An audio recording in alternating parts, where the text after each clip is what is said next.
Isso também.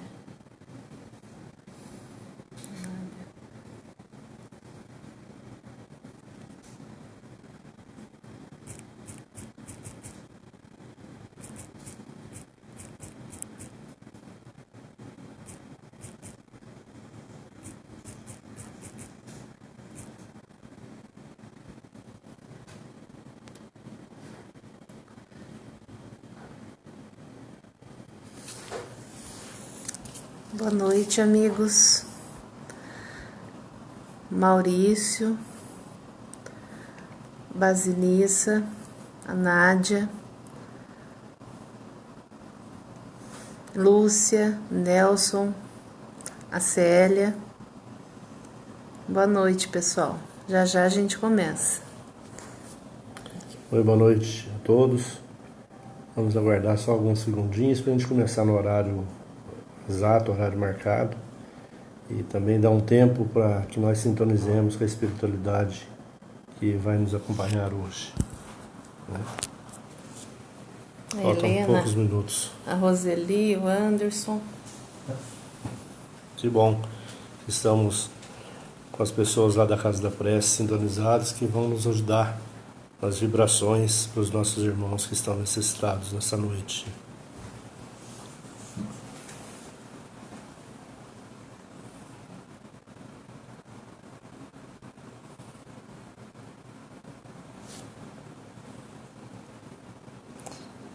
A Meire também, a Vanessa. Roseli Camargo. A Rose. A Rose do seu Zezinho.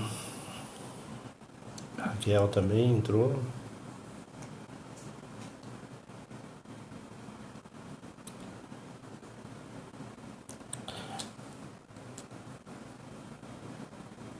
Pessoal, conforme nós falamos lá quando começamos essa proposta do Evangelho todos os dias, às 9 da noite,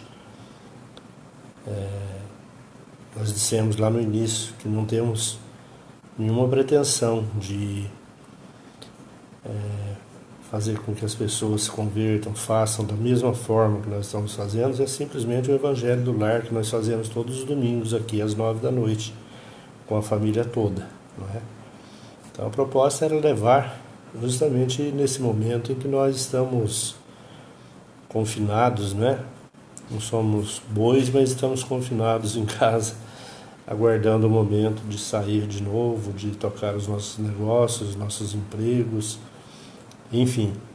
Então, a nossa maneira de fazer o Evangelho é essa, e nós estamos fazendo e mandando para todo mundo, até para as pessoas nos auxiliarem nas vibrações, para os nossos irmãos que estão internados nos hospitais, que estão já infectados, às vezes de quarentena, mas já infectados, e também pelo mundo todo, né, por todos os países que estão com a problemática do coronavírus. A gente sabe que as nossas preces alcançam muitos lugares através da espiritualidade que nos acompanha. Então é isso. É um evangelho simples, duas leituras, um comentário e depois as vibrações que a gente faz no final, tentando alcançar o maior número de pessoas que estejam sintonizados com a mente ligada ao Evangelho de Jesus. Estamos na hora, Ludmila? Sim. Deixa eu ver aqui. Sim. Então, gente, nós fazemos a leitura desse livro, né? É do Bacério, pelo Espírito do Irmão José. É uma leitura simples para a gente sintonizar no tema de hoje, no que nós vamos fazer o breve comentário, conforme eu falei no início. Vamos lá, então. Escora e cajado. Só o bem te preserva da ameaça do mal. O bem estabelece proteção ao redor. Isola-te das forças que tramam contra ti. Bloqueia toda ação que se te faz funesta. Garante a tua paz ante o assédio das trevas. Seja o bem no percurso tua escora e cajado. Muito própria para os dias que nós estamos vivendo, né? Escora e cajado, só o bem te preserva. Vamos então elevar os nossos pensamentos, nos ligando à espiritualidade maior que já nos acompanha. E a eles vamos pedir paz, serenidade e também orientações sobre o tema da noite, o Evangelho a ser lido, para que unidos em preces e vibrações, com todos os nossos irmãos que estão sintonizados, ou talvez somente sintonizados mentalmente conosco, no propósito desse Evangelho que nós fazemos no lar, e mandamos, através dessa tecnologia fantástica, à casa das pessoas, para servir de consolo, de alívio para suas dores, amenizando um pouco a nossa tristeza pelo que vem acontecendo no mundo todo, mas especialmente no nosso país, auxiliando também as autoridades que estão no poder, direcionando as suas ações para o bem e também energizando aquelas pessoas que estão desanimadas, sem esperanças,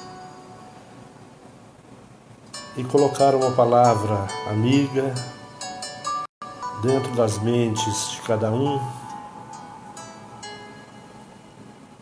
para confortar e também nos direcionar pelo Evangelho de Jesus nesses dias de tormenta. O nosso roteiro, escrito há 2000 anos, é o Evangelho de Jesus, que nós temos o seu autor intelectual como nosso modelo e guia para todo sempre. Então que Jesus nos abençoe, a Virgem Maria esteja conosco e que Deus nosso Pai derrame as suas bênçãos do mais alto para engrandecer o Evangelho de hoje. Que assim seja. Graças a Deus.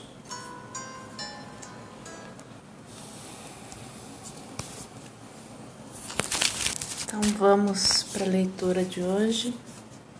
A assistente aqui vai abrir.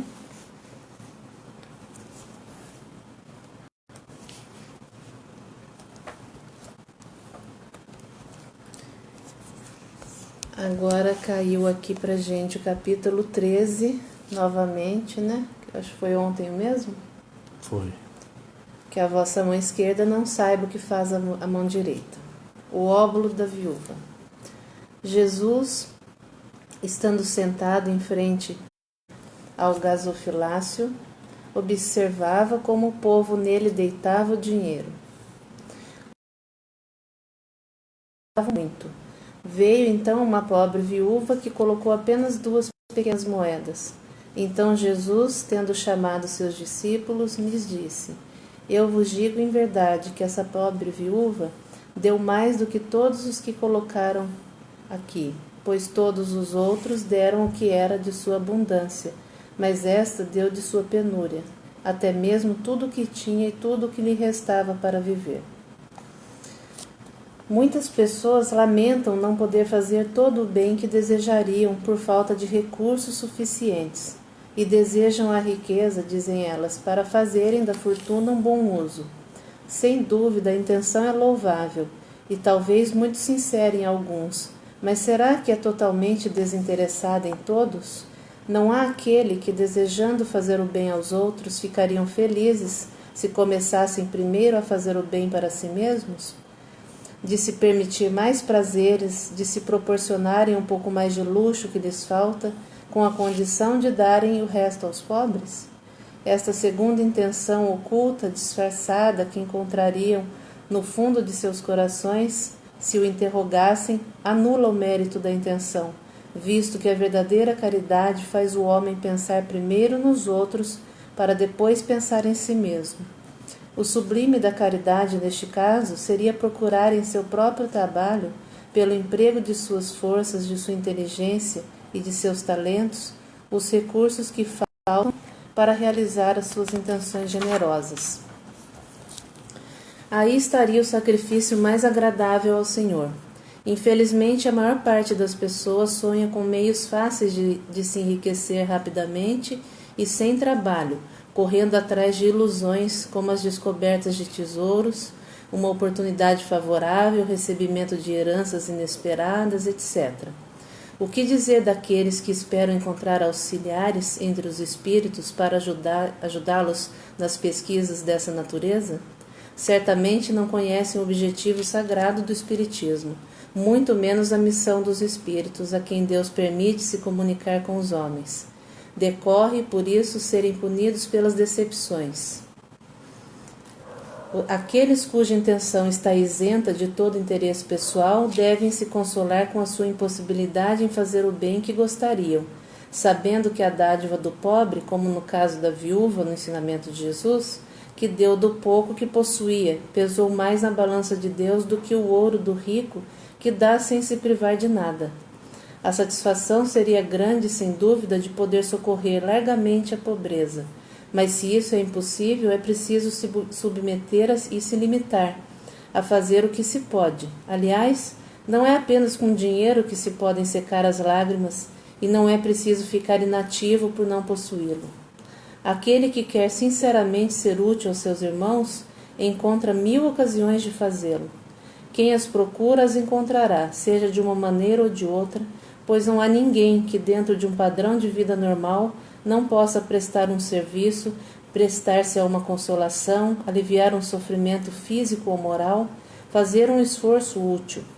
Na falta de dinheiro, cada um não possui seu trabalho, seu tempo, seu repouso, dos quais pode dar uma pequena parte?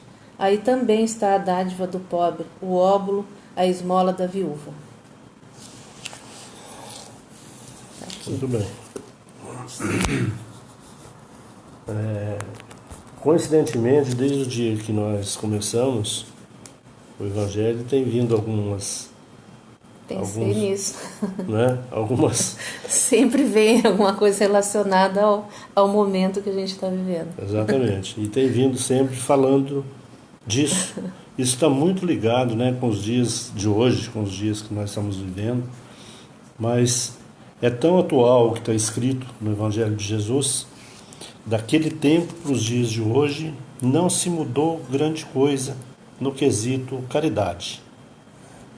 Tem pessoas que querem fazer muito, e às vezes o muito é inimigo do pouco que eu possa fazer.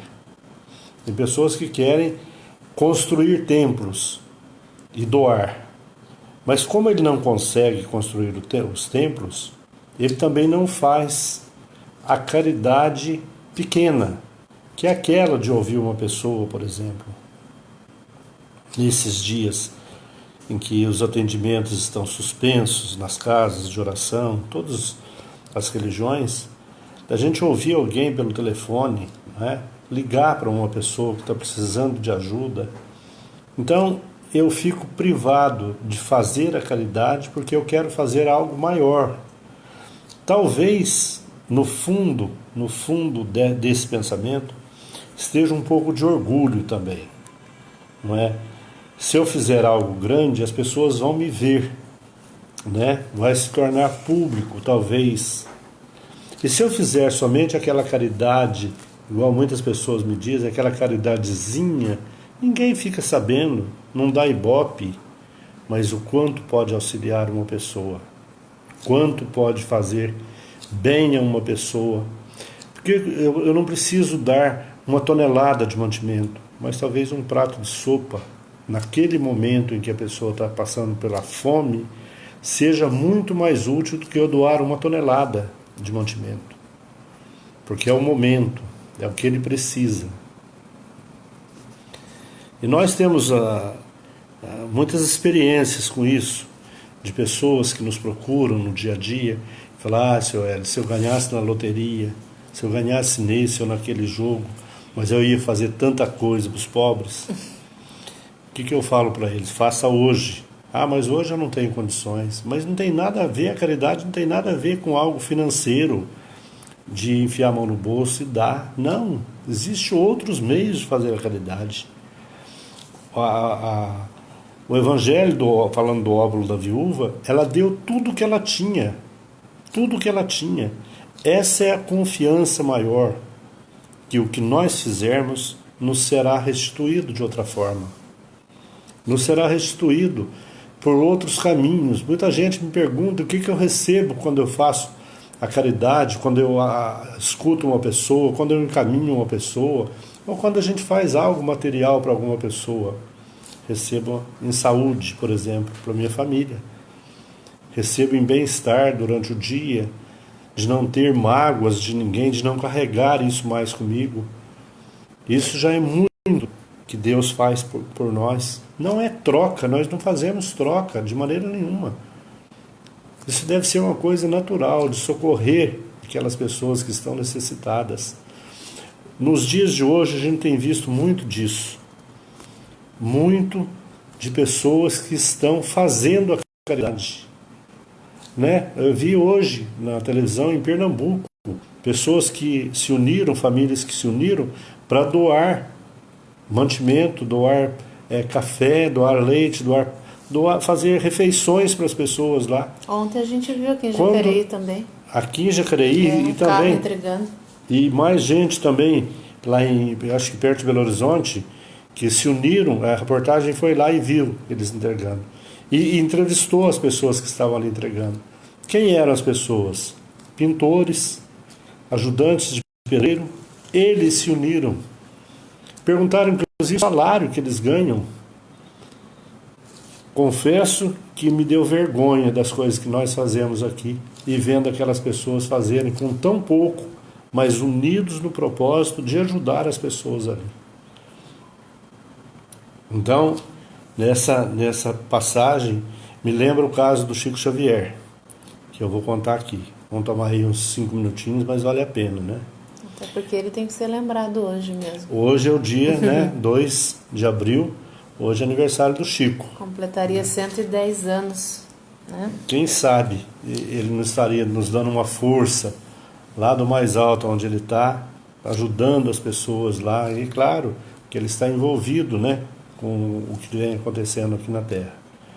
Então Chico Xavier ajudava uma comunidade. Esse caso muita gente já conhece, foi bastante falado. O Ramiro Gama escreveu isso nos livros dele, vários outros autores escreveram esse caso do Chico, mas eu gosto de contar porque está relacionado com o que nós falamos hoje aqui.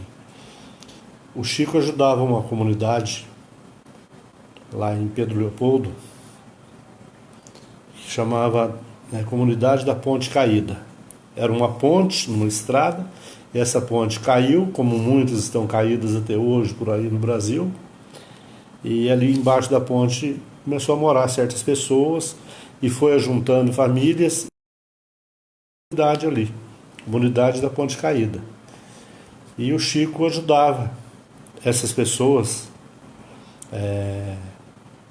todo final de semana. O cunhado do Chico era fiscal de feira livre lá em Pedro Leopoldo, pessoas humildes, igual a ele. Então no final de semana eles recolhiam na feira o que sobrava, a xepa da feira, e fazia sacolas e levava nessa comunidade, distribuía. O Chico ia junto, ia as pessoas que ajudavam ele no centro e distribuíam lá nesse lugar. E toda vez que você começa a ajudar uma certa comunidade, eles esperam toda vez aquele alimento. Como a gente entrega sopa na rua, as pessoas esperam a gente naquele dia. E chegou um dia que não conseguiram nada, na feira não conseguiram nada. Então reuniram o pessoal lá junto e falaram: Chico, hoje nós não temos nada para levar. O Chico ficou muito triste, começou a chorar. E ali, chorando, ele que viesse para fluidificar pelo menos água para levar para aquele povo, porque ele tinha que ir lá, era o compromisso do sábado à tarde dele. Então, ele sentiu o Dr. Bezerra de Menezes, colocaram algumas bilhas d'água, né, aqueles jarros de barro, e ali o Dr. Bezerra de Menezes fez a fluidificação daquela água. E a água adquiriu um certo odor de rosas, assim. Então eles saíram com aqueles jarros de água, né, aquelas bilhas d'água, e foram lá nessa comunidade. Era longe, foram andando, orando, conversando, e o tempo passa muito rápido quando nós estamos nesse propósito. Eles chegaram lá na comunidade. Então ele subiu num certo aclive ali, e dali então ele falou para as pessoas: hoje, meu povo, infelizmente nós não trouxemos nada para vocês. Nada, nós não conseguimos nada. Mas nós trouxemos essa água que nós pedimos para o Dr. Bezerra de Menezes fluidificar para nós. E eu trouxe para vocês tomarem, para abençoar vocês, amenizar as ânsias de todo mundo e tal. E algumas pessoas de lá começaram a xingar o Chico. Xingar, palavrões e coisas desse tipo. Mas uma senhora que conhecia bem o Chico, que morava nesse lugar, se levantou também e na defesa do Chico, como se ela fosse a presidente do sindicato desses pobrezinhos desse lugar. Levantou e ali então ela falou assim: gente, acalma, todos os sábados o Chico vem aqui com a turma dele e traz comida para nós. Hoje ele não trouxe, porque ele não conseguiu. Que tal se nós cantássemos algumas músicas aqui para o Chico, para alegrar? Tá vendo? Ele está muito triste também e tal. E aí acalmou um pouco e eles começaram a cantar. Quando cantaram uma ou duas músicas, escutaram um caminhão que vinha em disparada nessa estrada onde a ponte estava caída. E ele freou bruscamente, porque ele também não viu que a ponte estava caída. E parou. Em cima, eles estavam logo abaixo na estrada, e o motorista saiu do caminhão e gritou: quem aqui que é Chico Xavier? E ele olhou e falou: ai meu Deus, só falta ser a polícia que veio prender a gente aqui nesse lugar. E o motorista então falou para ele, e ele falou assim: sou eu, né? Falou: então, eu vim trazer um mantimento para você lá no centro. Foi fulano de tal lá de São Paulo que mandou esse caminhão, uma carreta com esses mantimentos que ele tinha combinado com você. O Chico se lembrou que um dia eles oraram para o filho desse empresário de São Paulo, e para o filho dele curou a doença que o filho tinha. E o empresário queria pagar. E claro que o Chico não recebia nada de ninguém. Ele falou: não precisa, não temos nada, não precisa nada. E o senhor, então, muito agradecido, falou assim: qualquer dia desse, Chico, eu quero te mandar mantimento, que eu sei que você distribui para as pessoas. O Chico se lembrou daquilo. E quem mandou o mantimento? Foi fulano de tal, lá de São Paulo. E o Chico identificou que era esse senhor. E como é que você achou a gente aqui? O Chico perguntou. Então, eu vim de São Paulo, mas cheguei muito tarde aqui. Cheguei aqui por volta de 2 da tarde, e ele me deu o endereço do Centro Espírita Luiz Gonzaga. E nós passamos e paramos em frente, mas já estava fechado.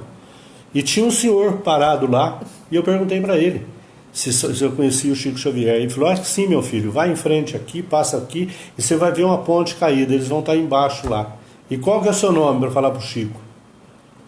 Bezerra de Menezes.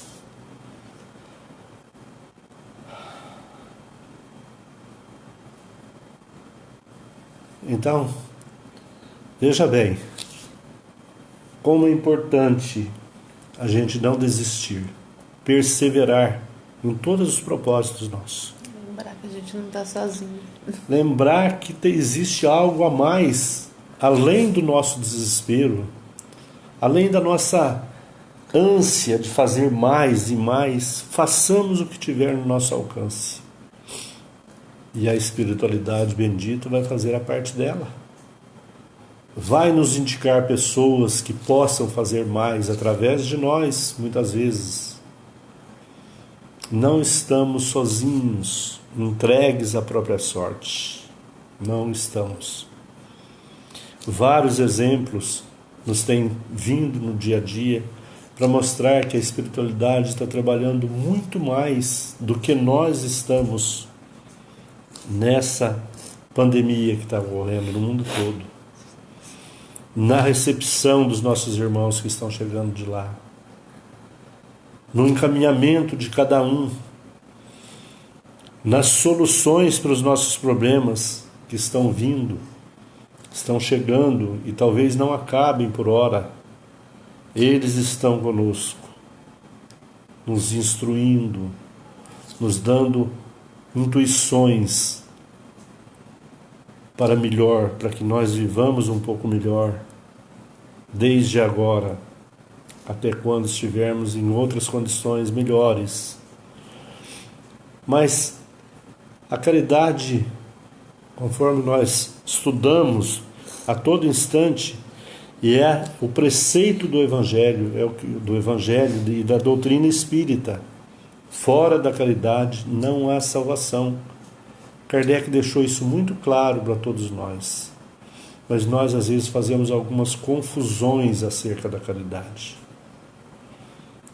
Nós imaginamos que fazer a caridade é somente fazer algo material para as outras pessoas.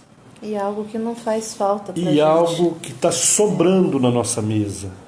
Está sobrando. Ou até mesmo a atenção que está sobrando. Hoje eu não tenho nada para fazer, então eu vou fazer tal coisa. Mas não é assim.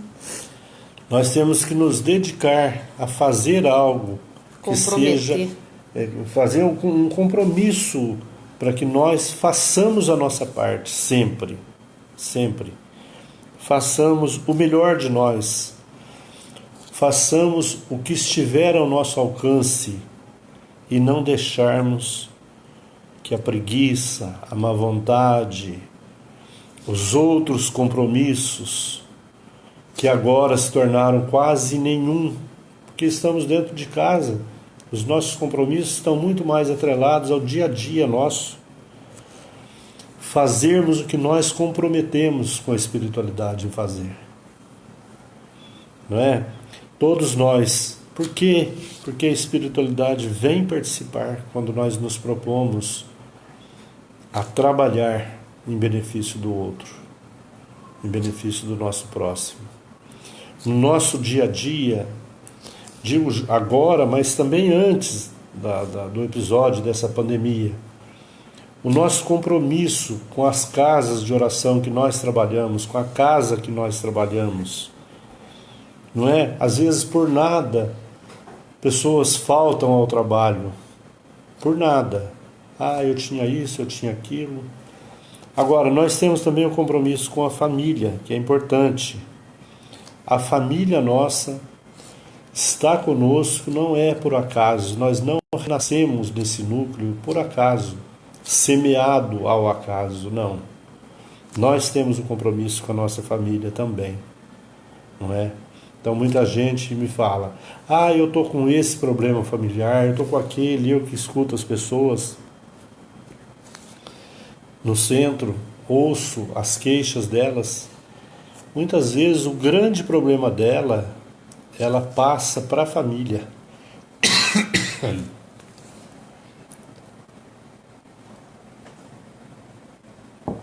Ela vem nos consultar, mas ela não quer contar o problema dela, ela quer colocar a família no problema dela.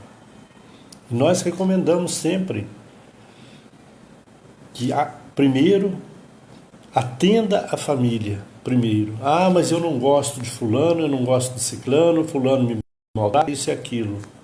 Não adianta. É o seu compromisso. Estão juntos para resgatarem alguma coisa, algum débito do passado. E se deixar para passar essas oportunidades, principalmente agora que estamos juntos dentro de casa. Eu tenho recomendado muito para as pessoas do meu círculo de relações, não deixe passar essa oportunidade. Não deixe para depois, quando voltarem as coisas ao normal. Porque aí cada um terá o seu compromisso e cada um sairá para um lado e dificilmente se encontrará tantas vezes quanto estamos tendo a oportunidade agora. É muito interessante os dias que nós estamos vivendo para uma bela reflexão, eu diria mais, uma introspecção, voltar para dentro de nós, porque de muito tempo já o homem, a inteligência humana tem feito prodígios. Temos visitado outros planetas, mas o homem ainda não teve coragem de voltar para dentro de si mesmo, para identificar o real problema que ele passa. Por que ele está passando aquilo? Como eu trato esses problemas? Como eu consigo botar isso para fora, para que isso não se torne um ácido que me corroa por dentro, que vai nos tirando as forças muitas vezes, deixando de lado os nossos prazeres familiares, deixando para trás as oportunidades de educar um filho, de conversar com os filhos, porque a tecnologia veio nos auxiliar em muitas coisas, em muitas mesmo. Inclusive essa oportunidade de falar com tantas pessoas de dentro da nossa casa, mas também tem tirado muito o relacionamento entre os familiares, entre nós e os nossos entes queridos, que foram nos enviados por Deus para que nós os encaminhassem nessa presente reencarnação. Então, para finalizar, estamos chegando 9h30, para a gente finalizar, eu peço que nós nos unirmos nesse momento, para nós unirmos nesse momento em preces, vibrações.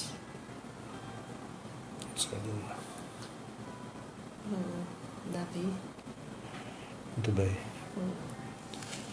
Carlina. Temos alguns nomes aqui que eu gostaria de citar. A dona Carlina, nossa amiga que está com problema no ombro, com infecção.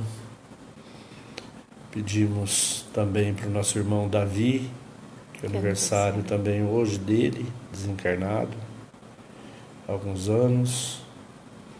Todas as famílias que estão conectadas conosco, nossos irmãos trabalhadores da Casa da Prece, de todas as casas de oração, todas as casas espíritas e de outras denominações também.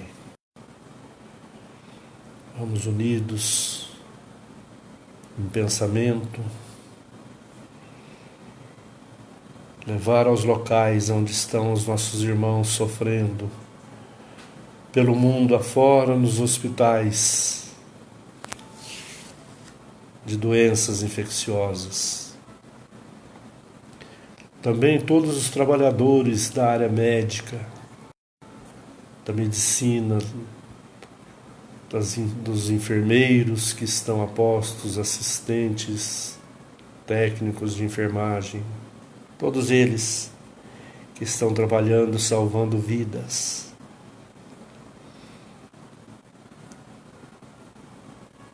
Também aqueles irmãos que estão pelas ruas da cidade, sem teto, sem abrigo, nossos irmãos que estão nos hospitais, nas penitenciárias, nas cadeias públicas, nos asilos, orfanatos, nos hospitais de saúde mental também. Todos eles recebam essas preces recolhidas pela espiritualidade, transformada em remédio curador do corpo físico, da alma de cada um, que eles melhorem-se da condição que se encontram.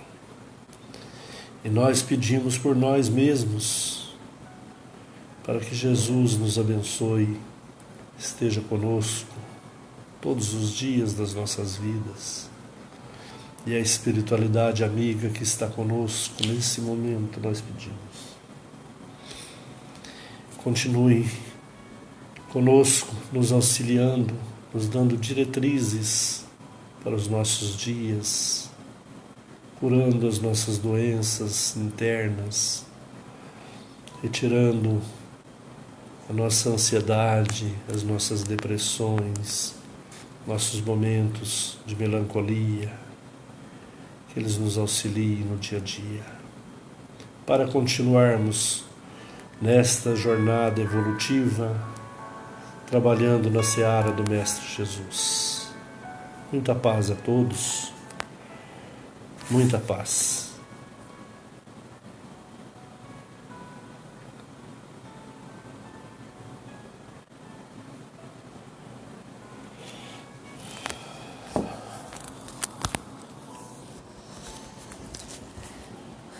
Boa noite, pessoal. Agradeço muito desses dias que a gente tem feito o Evangelho, a presença de vocês com a gente, unindo as orações, unindo as vibrações para todas essas pessoas que estão precisando agora, inclusive a nós mesmos que estamos, como ele falou, confinados, né? E isso mudou muito a nossa realidade, né? Tem afligido muita gente ficar dessa forma, ver a cidade fechada, muita coisa acontecendo ao mesmo tempo. Então eu agradeço muito, vamos continuar, tá? Amanhã de novo às 9, a gente espera vocês. Agradeço a todos, não dá tempo de responder, aqui tem algumas perguntas, mas o problema é que enquanto ele está falando, não é difícil a gente conseguir responder.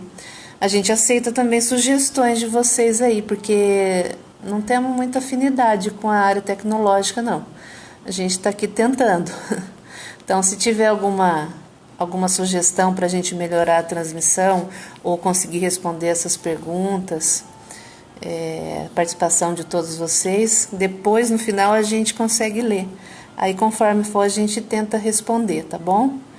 Mas é isso, tá? Boa noite para todos. Vamos ficando em casa, nos protegendo, nos higienizando mentalmente e fisicamente.